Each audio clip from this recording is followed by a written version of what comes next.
Haleluya, salam saudara-saudaraku.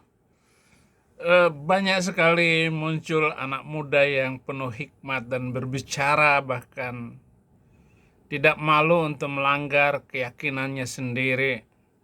Bahwa keyakinannya itu memang harus disingkirkan dari kehidupan umat manusia di muka bumi karena telah banyak korban. Ada lagi Abu Marlo. Abu Marlo ini muslim yang cakep, anak muda, saya kira banyak pengikutnya karena dia menyampaikan agamanya sambil dikait-kaitkan seolah-olah agamanya itu mendukung kemajuan dan kehidupan yang beradab. Oke, Abu Marlo, kita dengarkan dulu sang Abu Marlo. Masa sih mau ketemu Tuhan harus ke Mekah gitu misalnya? Betul nggak? Masa sih harus ke satu tempat di sini yang paling dekat dan dikabul? Masa sih begitu? Betul nggak? Make sense nggak sampai sini? Oke, berarti pertanyaannya, ini menarik banget sih. Alih-alih Alih-alih apa lagi? alih-alih kita memberikan jarak kepada Tuhan itu sendiri, kepada apapun itu penamaannya, yang terpenting adalah karena kita lapisan demi lapisan, inti dari kembali ke Tuhan itu bukan urusan dari titik A ke titik B. Karena kenapa? Di A ada dia, di jarak ada dia, di B ada dia. Betul nggak? Jadi inti dari kembalinya kepada Tuhan adalah menembus diri sendiri. Mana mungkin untuk kembali ke Tuhan perlu jarak, dan Tuhan macam apa yang Oke, Abu Marlo. Dia sudah banyak pengikutnya sepertinya. Kamu harus dengar apa yang dikatakan Alkitab. Bahwa Tuhan memanggil kamu. Aku ini Tuhan telah memanggil kamu. Jadi Tuhan yang selalu memanggil kamu. Bukan kamu yang memilih aku, tapi aku yang memilih kamu. Artinya menjadi pengikut Tuhan itu ya Tuhan yang memanggil kita. Dengan firman-Nya, dengan kehidupan para nabi, dengan mengikuti para guru-guru, pendeta-pendeta, dan orang-orang yang terhormat di dalam suatu keyakinan. Bisa jadi memang ada guru-guru Islam yang tulus dan murni di dalam pengajarannya. Saya yakin itu Profesor Dr. Hamka itu adalah salah satu tokoh Muhammadiyah yang tulus dan murni di dalam pengajarannya. Tetapi karena Quran dan Islam itu adalah pengajaran manusia, hikmat manusia, maka tidak dibenarkan untuk diikuti. Daniel 5 ayat 14 dan 15, telah kudengar tentang engkau bahwa engkau penuh dengan roh para dewa, dan bahwa padamu terdapat kecerahan akal budi dan hikmat yang luar biasa. Kepadaku telah dibawa orang-orang bijaksana, para ahli jampi, supaya mereka membaca tulisan ini dan memberitahukan maknanya kepadaku, tetapi mereka tidak sanggup untuk mengatakannya makna perkataan itu. Saudara, ini adalah pemuda Yahudi. Daniel ini luar biasa. Waktu zaman Nebukadnezar, dia mampu menyelamatkan bangsa Israel dari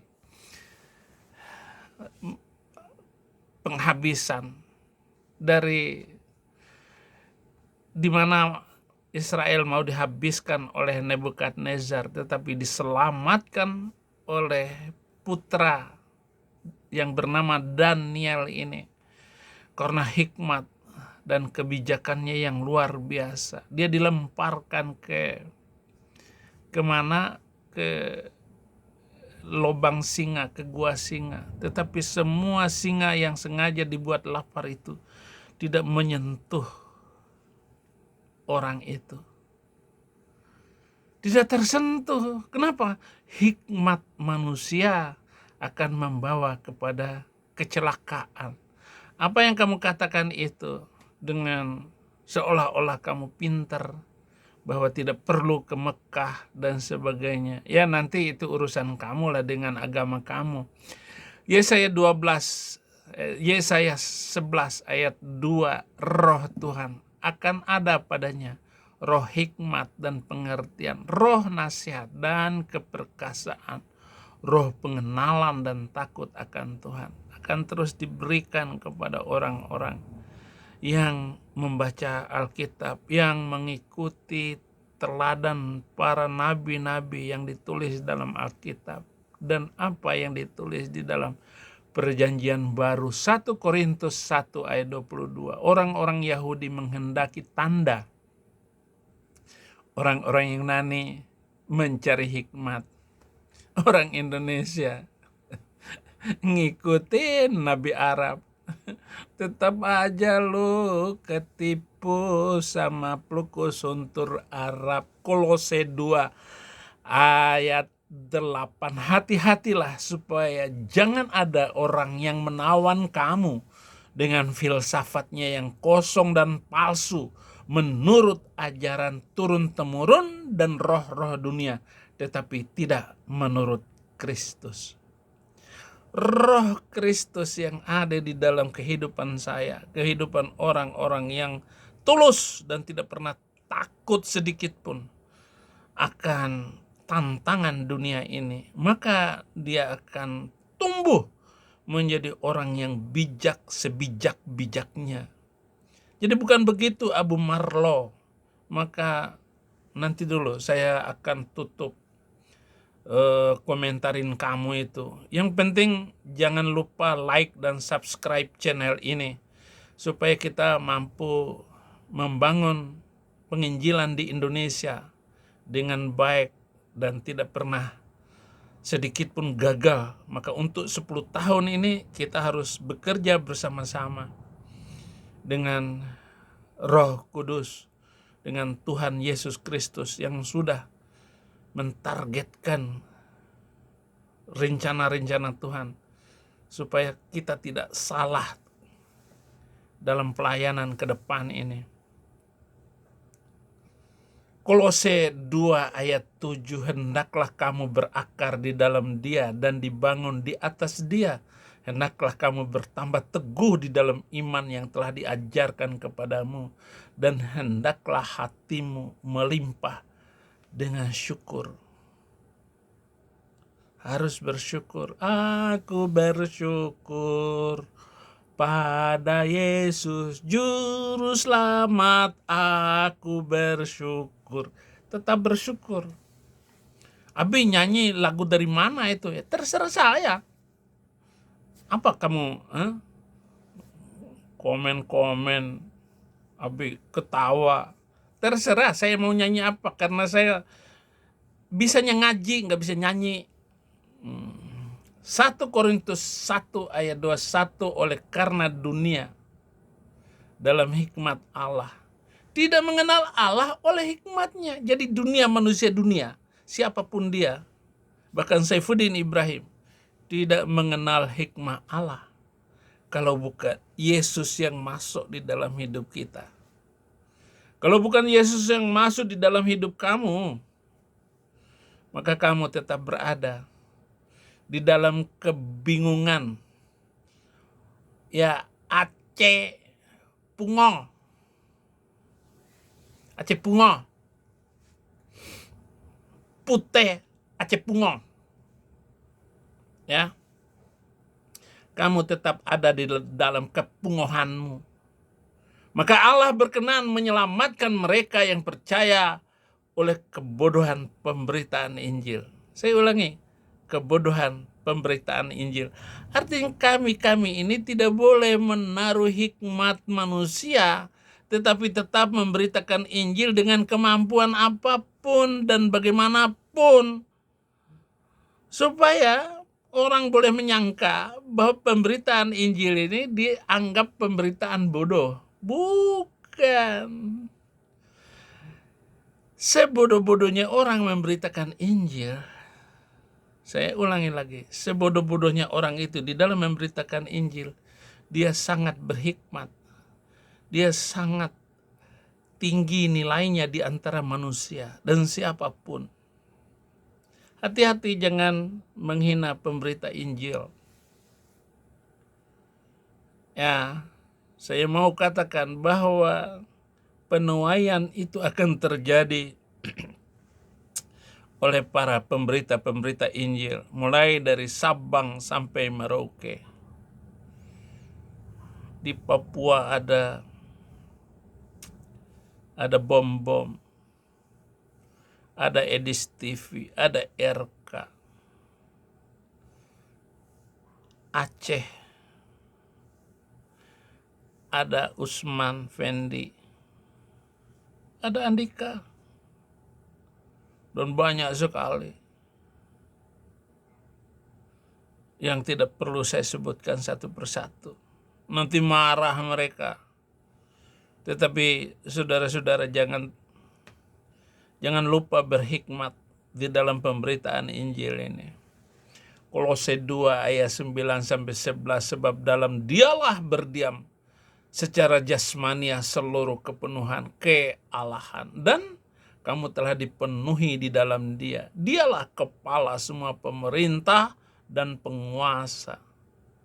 Dalam dia kamu telah disunat, bukan dengan sunat yang dilakukan oleh manusia, tetapi dengan sunat Kristus yang terdiri dari penanggalan akan tubuh yang berdosa. Buang tubuhmu yang berdosa itu, beritakan Injil, dan tetap teguh. Tetap teguh di dalam Injil.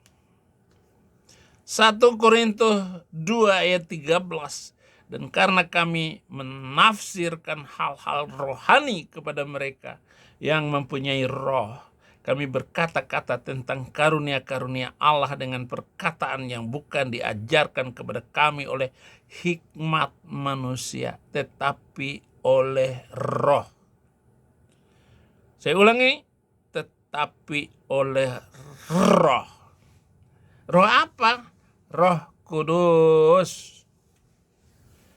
Makanya semakin tua sekalipun seseorang yang memberitakan Injil, tetap kelihatan ganteng. Tetap kelihatan cerdas dan pinter. Ayub 32 ayat 8, tetapi roh yang di dalam manusia dan nafas yang maha kuasa, itulah yang memberi kepadanya pengertian. Nafas yang maha kuasa. Tidak tergantung dengan ancaman-ancaman orang, tidak tergantung dengan ketakutan-ketakutan yang diciptakan oleh manusia.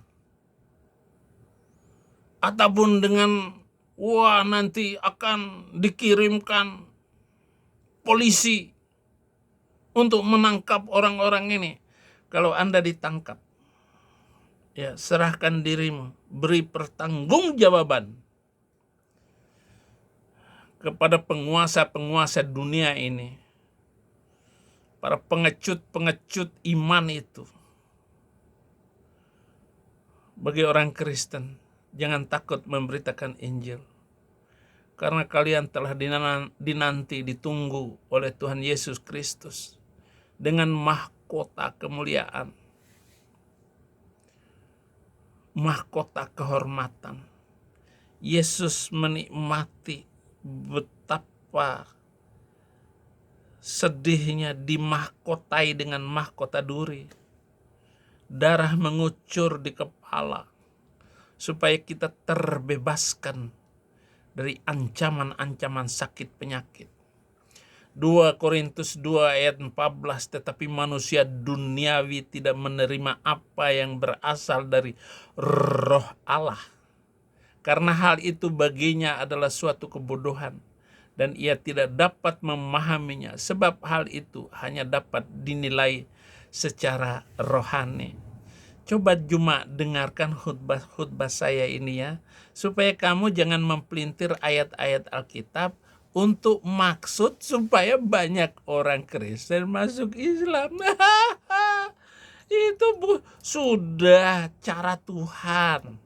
bahwa kedatangan Yesus itu belum akan datang sampai banyak orang itu meninggalkan Yesus.